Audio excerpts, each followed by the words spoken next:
are preserved in the I think the elite, okay, Japanese elite. So Sesshu was well trained in that tradition of Southern song, and he had chance when he had chance to visit China. China was restored by the Ming Dynasty. The Chinese restored the Chinese dynasty, and the painting academy was restored also, and they tried to restore the Southern song tradition. So when Sesshu arrived in Ningbo, this is the on the lower corner, you know, this is very close to Shanghai, across the bay, you know. So Shanghai has a large population of Ningbo-nese. They are merchants also. And he stayed in the monastery in Ningbo. I was there for like several months during my archaeology field work. And my biggest impression is the chanting sound of the monks and nuns. I visit different monasteries, and I very just this morning I started to chant that song I heard. Namo Amidafo, something like that. They would keep chanting and chanting and chanting. So the Buddhist painting monk would repeat same theme, like Bodhidharma's portrait or this landscape, you know. Why they chant, I think why they meditate or chant. So here are some paintings from collections of various museums in US and Japan.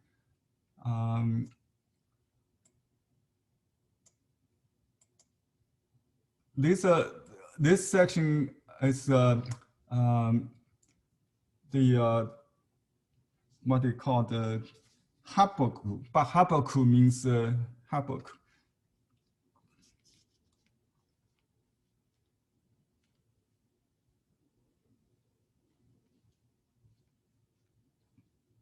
In Chinese, it's Po Mo, I think. I'm not sure if it's Po Mo or Po Mo.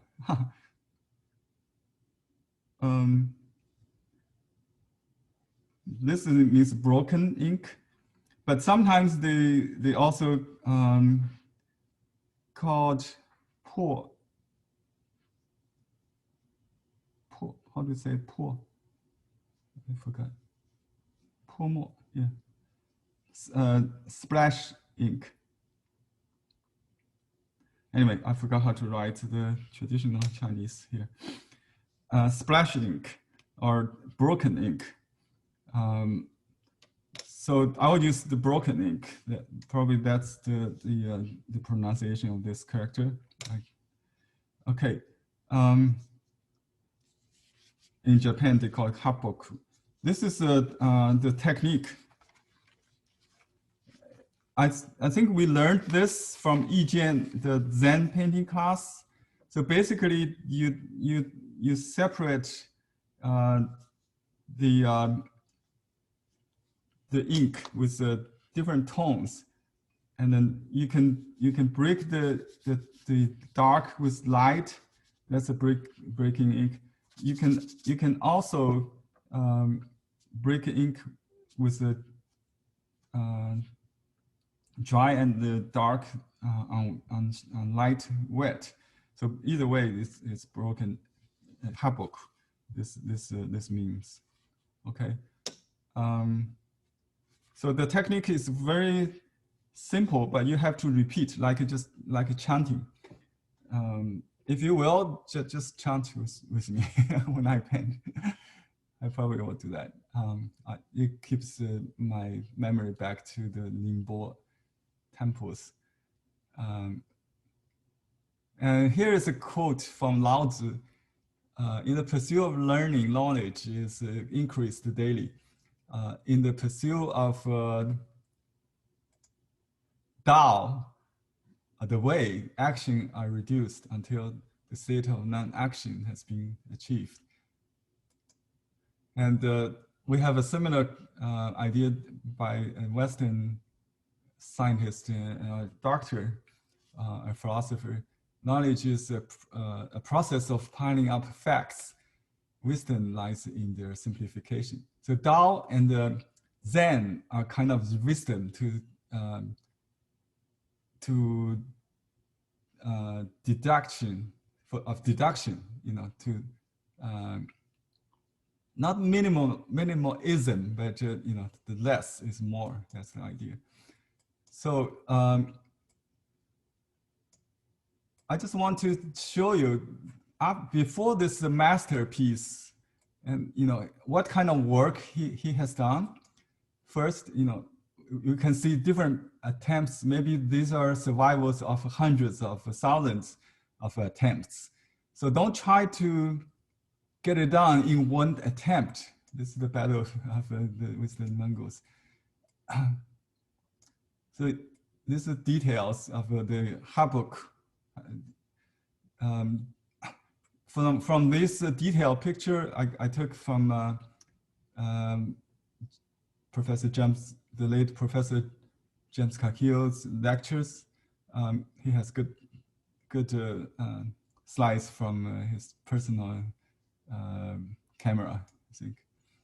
You can see how exactly this works. So we'll probably do this part first. Let's do that, okay, while we talk. The paper I'm going to use is semi-sized, Xuan, semi-sized paper from the student pack. If you got it, or you bought separately, semi-sized. I always try different paper. It doesn't matter. If you don't have it, use mulberry. Number 1 or number 2 are both okay. And you can also use unsized Xuan. If you, that's the only paper you have. And sized also works. So it doesn't matter what kind of paper, okay? First of all, I want you to cut the paper into this size, which is half of the 13 by 18 sheets. You know, normally we cut it into 6 of the 4 sheets, right? Then this is 1/12 of the 1/12 of the sheet, okay? 1/12 of the sheet is about 6, I think. I don't know. 13 by 9. Let's assume that's about the size, you know, this size. So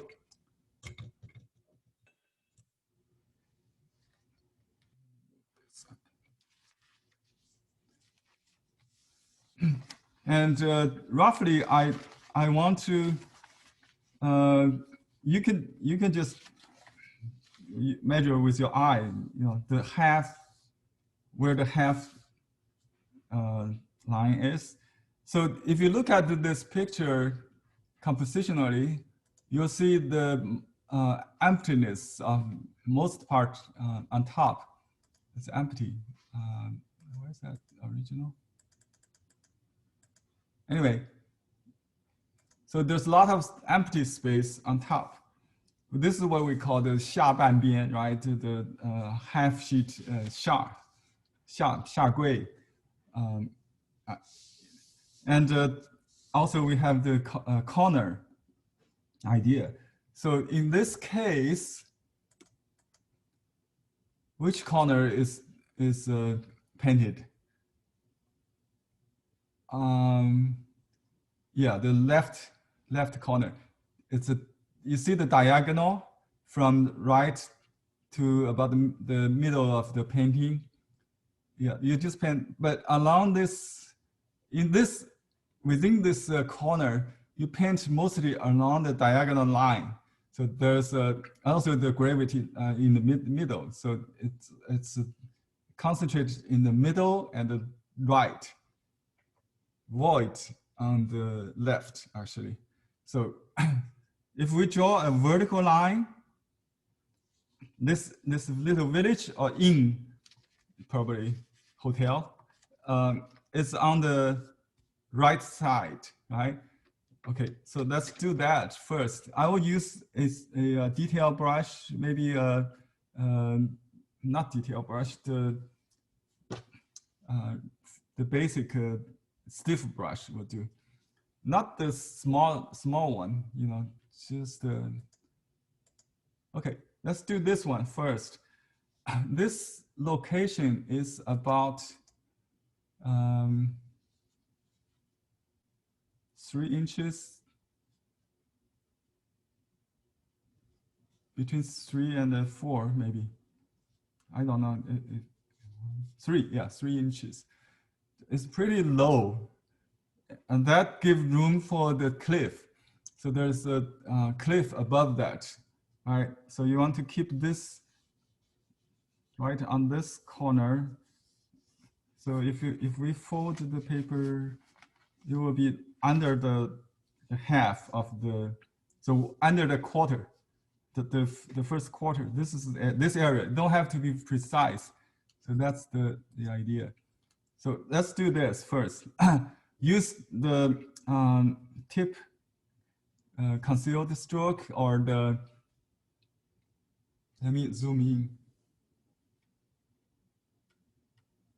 Okay.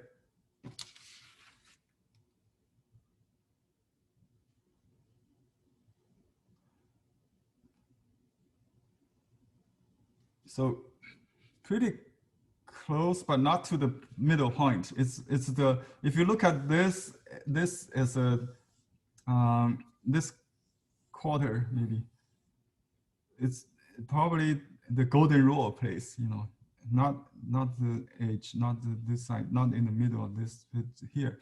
So I would draw this stroke like this. Remember we did this in the first class, right? And then a horizontal one represents the roof. That's my in, and then I do another triangle and a roof to the right.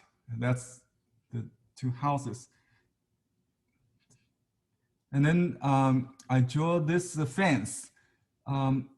There's a flag with a Japanese, what do you call this little swirling fish thing?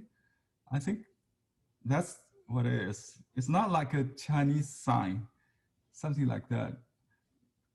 It's flowing in the wind. But you know, the key is you don't want to repeat. If you make a mistake, don't change it.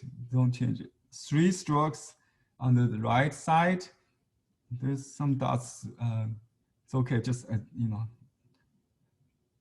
don't have to be dot by dot. And I leave a little gate opening, and then this stroke I considered as a nail head stroke.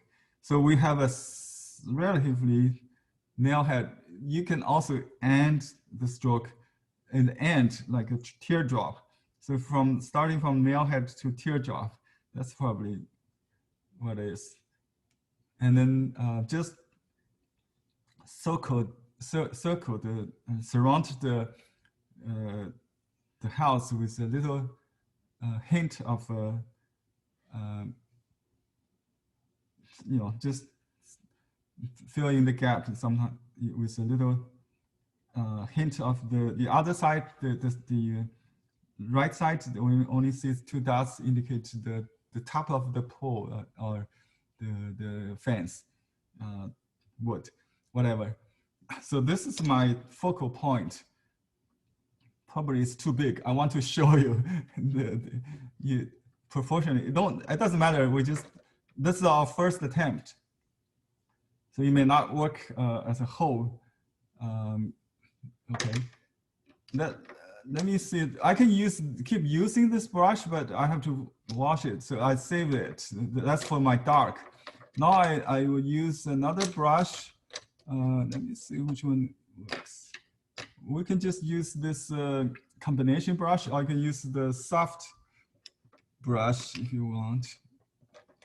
If you have, let me use this one, 傅报师 landscape brush. By the way, 傅报师 is a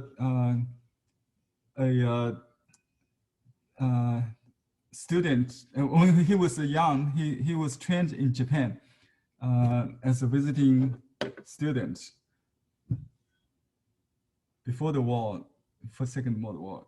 So he was the first person introduced scholar introduced Sesshu into China in the 50s when Sesshu received a recognition of one of 10 icons, cultural icons by World Cultural.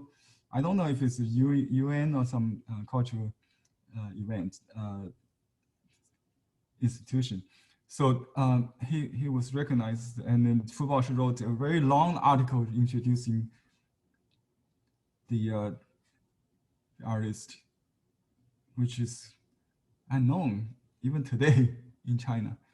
Okay, so this kind of stroke is the rock, you know, like a triangle shape. That's kind of you don't have to draw a complete triangle, but that's the kind of stroke we learned. If you like, you can use this. I think the convenient ink cake works best for controlling the.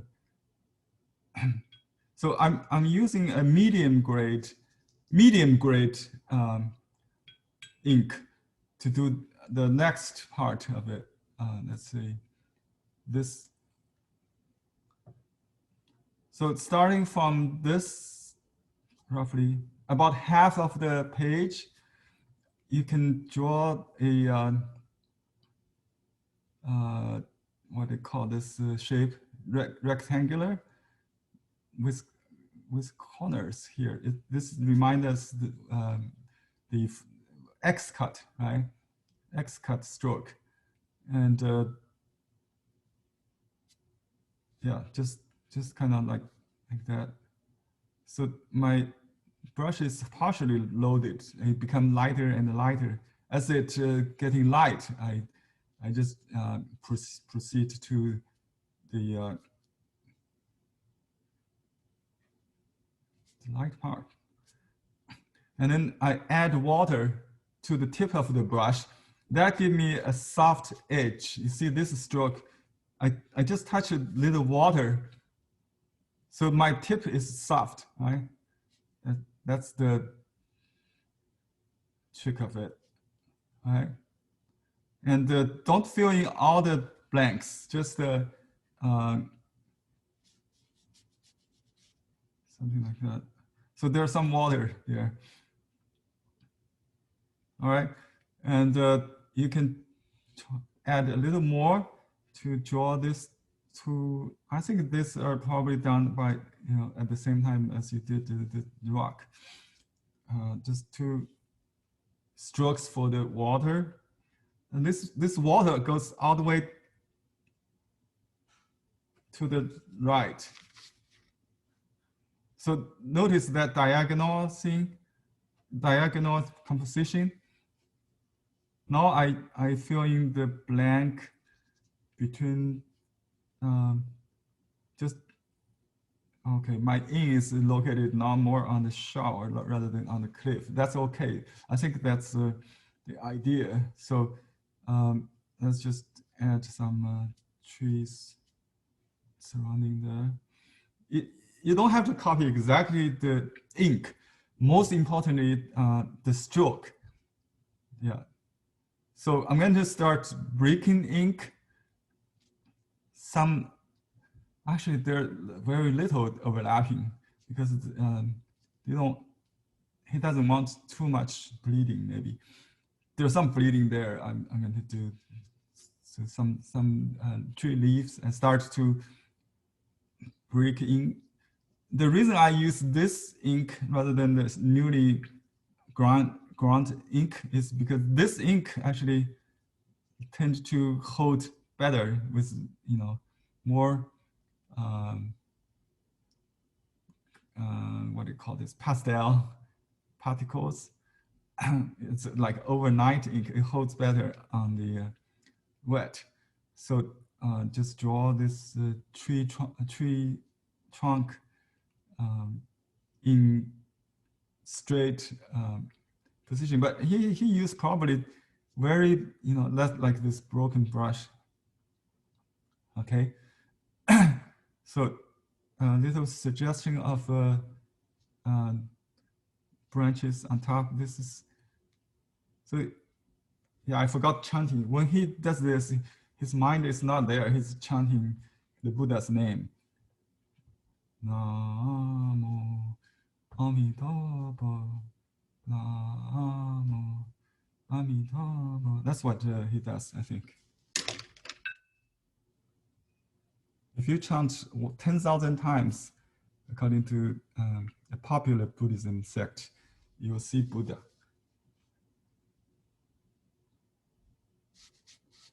Okay, I should do some clean water to prepare this.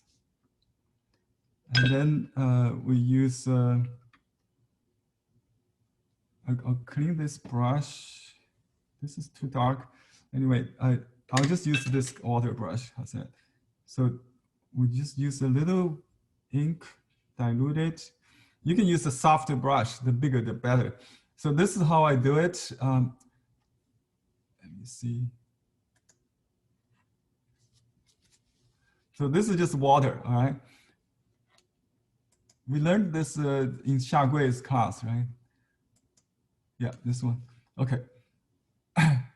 And in the hard edge is on the right side, right, on top also. So we could start from the left, and my brush has a gradation also. So I kind of hold the brush this slant position.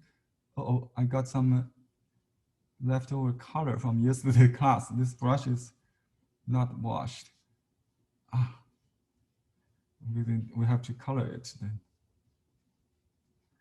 You have to live with the Zen. It is, it's all has to do with the moment. So just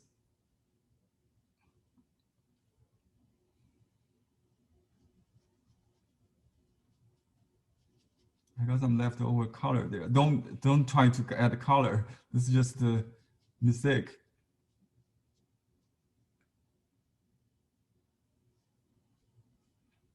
Happy one, I hope. And since I got that, let's see. I wish we got some other colors. Anyway, this one goes even lighter. So add more water and just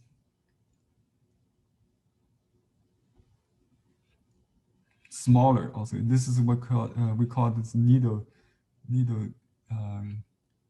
mountain in Xiagui's class, right? It's yeah, he copied the Li Tang. Several copies of Li Tang survived by Sesshu. Li Tang's needle. Okay. I'll just add some tones to this. So what? Okay, then I have to fill in this.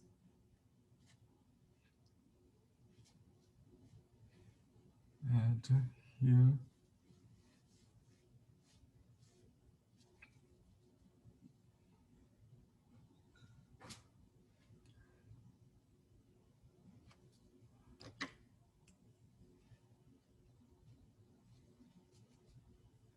Okay, that's it.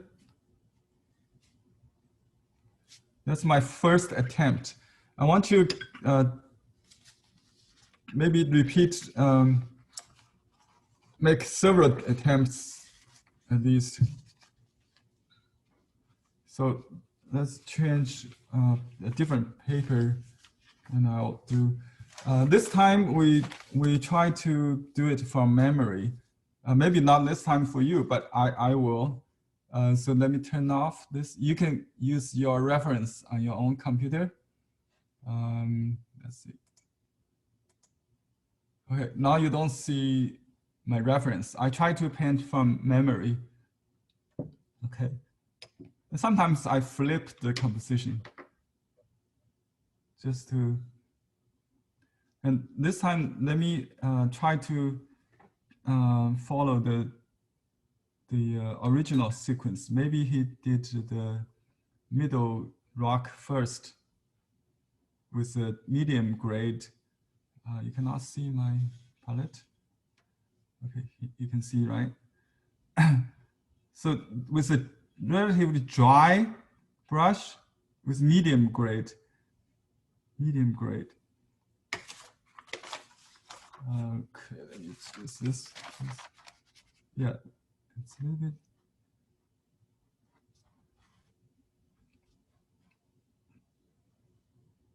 This is a medium. Okay, good. And just draw several X-cut strokes with angular.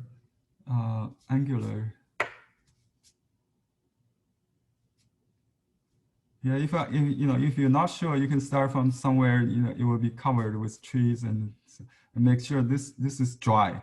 This rock cliff is dry, and then end that cliff with a rock there, and then that's the bank.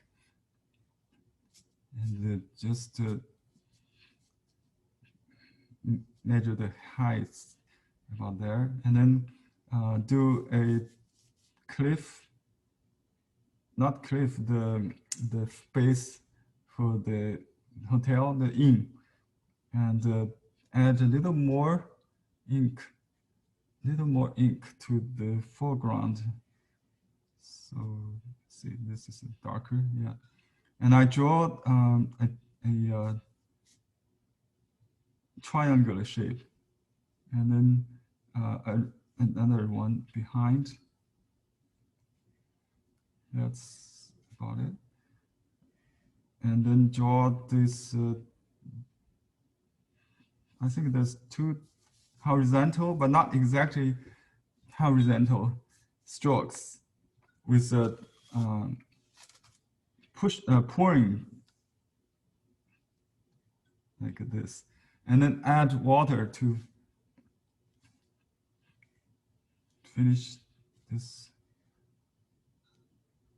Add water to give some shading, by the way, before this gets dry. See, everything is done before it gets dry.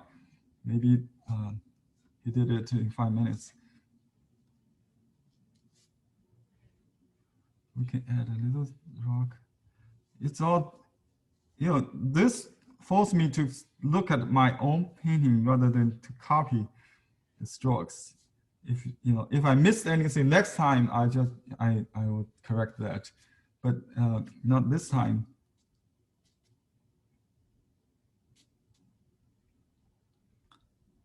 Let me just use the same brush. This is Fubao Shi's landscape brush with mixed hair, mountain horse, and goat.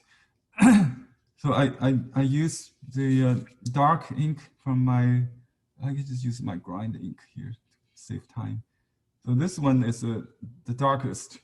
I start from here. Remember how to draw this this triangular, but not symmetrical. And the line like that. Okay, maybe I forgot the exact detail. I don't have to. Just impression of that. Okay, nail head strokes and teardrop also possible. You can have the opening anywhere where you feel comfortable with your painting. It's your painting, okay. And then just pull with this flying carp or something like that. I don't know what's the name of it. And yeah, on this painting, I forgot. Actually, let me go back. Okay, now I continue with the Haboku technique. I use this overnight ink, very heavy body ink.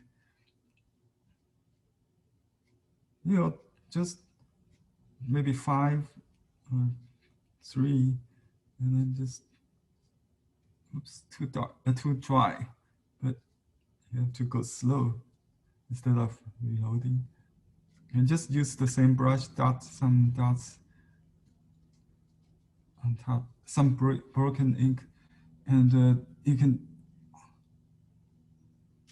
do some lighter ink. Supposedly, I only load a little ink to getting lighter. As the ink getting lighter, it goes to this side and 3 trees, minor groups. So this is darker than this. And it's very suggestive. See the light, the light ink in between. So you got a variation of light, dark, dry, wet, all in the one painting. That's make it so versatile and pleasing to the eyes. You know. So it's an imaginary landscape, not has to do with a real scenery, mind landscape. So use a large brush, just draw some water, put some water right above this this rock, and then use very light, very light. Remember I said Zen painting is not between resemblance and dissemblance, or like or dislike the real. It's between existence or non-existence, being or non-being in Taoism.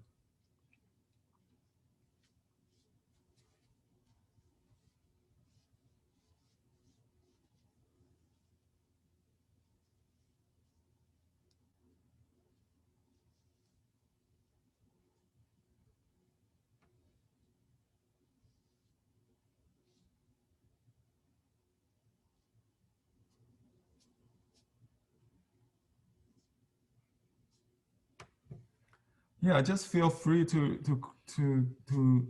deviate from the original, because I'm not even looking at it.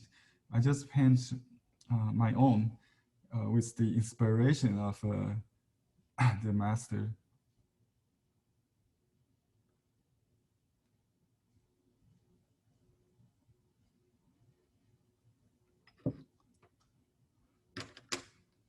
So the type of stroke indicates different objects. Like the fence is one kind of stroke, or the building is and the tree. That's a kind of conventional norm, you know, that kind of like vocabulary of the landscape, so people can interpret that, understand that what are you doing. So that's very crucial to keep that kind of. So this this artist, even from this very simple so-called spontaneous, it's well-trained spontaneity, that. So he has a classical training. I will prove that in a moment when I finish this. That what kind of painting he normally do. This is just the ink play, just occasional. Maybe, but since you have seen so many attempts, he probably does this on regular basis, just like chanting. And lower right hand, that's where he signed, right? But if you write on this side, you can write long and then put a seal on this side. So let me see if I can. So let's say this is a, okay. Fang, mimicking. Fang, 雪州 means Sesshu. This is Sesshū in the museum, by the museum. So it's called the Po Mo Sansui. Haboku Mo Haboku. Yeah. Sansui landscape. Fang Xuezhou, mimicking Xuezhou's Haboku landscape, which is the name of this painting. This is how they call it. And then I just put yeah, a year maybe. I forgot which. I just put the common era.